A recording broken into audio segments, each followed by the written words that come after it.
ओम श्री गणेशाय नमः। जय माता दी। ओम श्री दुर्गाय नमः।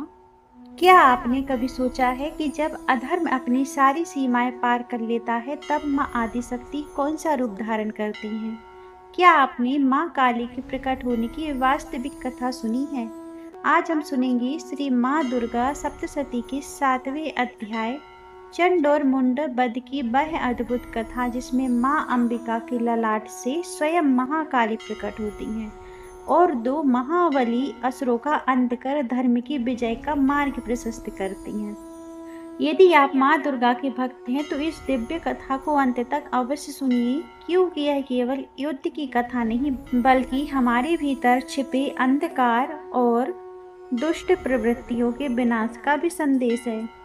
महर्षि मेधा कहते हैं, धूम्रलोचन और उसकी विशाल सेना के नष्ट होने का समाचार सुनकर शुंभ का क्रोध और भी भड़क उठा। उसने अपने अपने दो सबसे शक्तिशाली सेनापति चंड और मुंड को बुलाया और आदेश दिया, तुम दोनों अपनी विशाल सेना लेकर जाओ।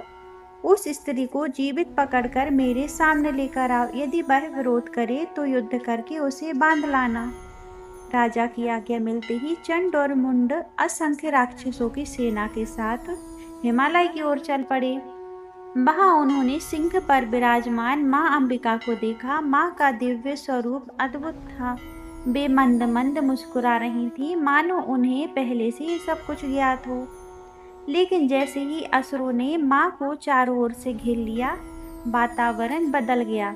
माँ का मुख क्रोध से गंभीर हो उठा और तभी एक ऐसा अद्भुत दृश्य प्रकट हुआ जिसे देखकर स्वयं देवता भी विस्मित हो गए। माँ का मुख क्रोध से गंभीर हो उठा और तभी एक ऐसा अद्भुत दृश्य प्रकट हुआ जिसे देखकर स्वयं देवता भी विस्मित रह गए। माँ अंबिका के ललाट से एक अत्यंत भयानक और तेजस्वी देवी प्रकट हुई।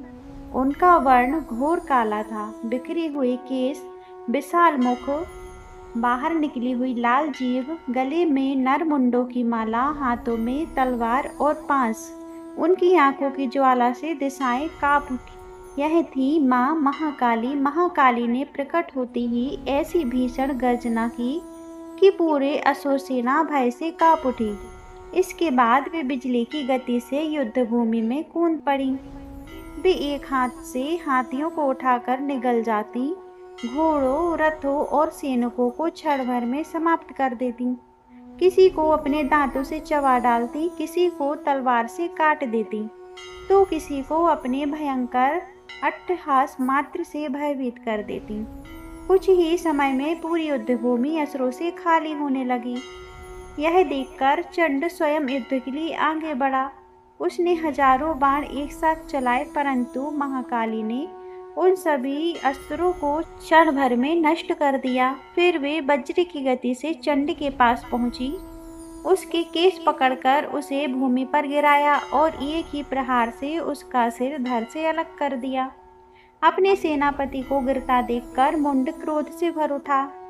उसने भी देवी पर अनेक अस्त्र चलाए, किंतु महाकाली उसकी ओर बढ़ी और अपनी तेजस्वी तलवार से उसका भी मस्तक काट दिया। चंड और मुंड दोनों का अंत हो चुका था। शेष असुर सेना भयभीत होकर चारों दिशाओं में भाग खड़ी हुई। इसके बाद माँ महाकाली दोनों असुरों के सिर लेकर माँ चंडिका के पास पहुंची। उन्होंने विनम्रतापूर्वक कहा, हे देवी, मैंने चंड और मुंड नामक इन दो महादैत्यों का वध कर दिया है। अब शुंभ और निशुंभ का अंत भी शीघ्र ही होगा। माँ चंडिका प्रसन्न होकर बोली, हे देवी, क्योंकि तुम चंड और मुंड का वध करके उनके सिर मेरे पास लाई हो, इसलिए आज से समस्त संसार तुम्हें चामुंडा के नाम से जानेगा। उसी क्षण से माँ महाकाली चामुंडा नाम से विख्यात हो गई। बोलो चामुंडा माता की जय। इस अध्याय का गूढ़ संदेश। चंड और मुंड केवल राक्षस नहीं, वे हमारे भीतर छुपे हुए अंधकार, क्रोध, हिंसा, लोभ और नकारात्मक विचारों के प्रतीक हैं।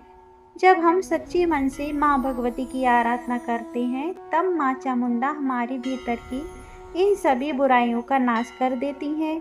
इसलिए हमें सदैव धर्म, सत्य और भक्ति के मार्ग पर चलते रहना चाहिए।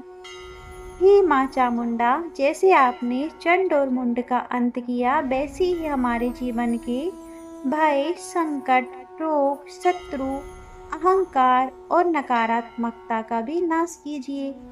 हमारे जीवन में सद्बुद्धि, साहस, भक्ति और धर्म का प्रकाश सदैव बना रहे। बोलो जय माँ चामुंडा, जय माँ दुर्गा, जय माता दी।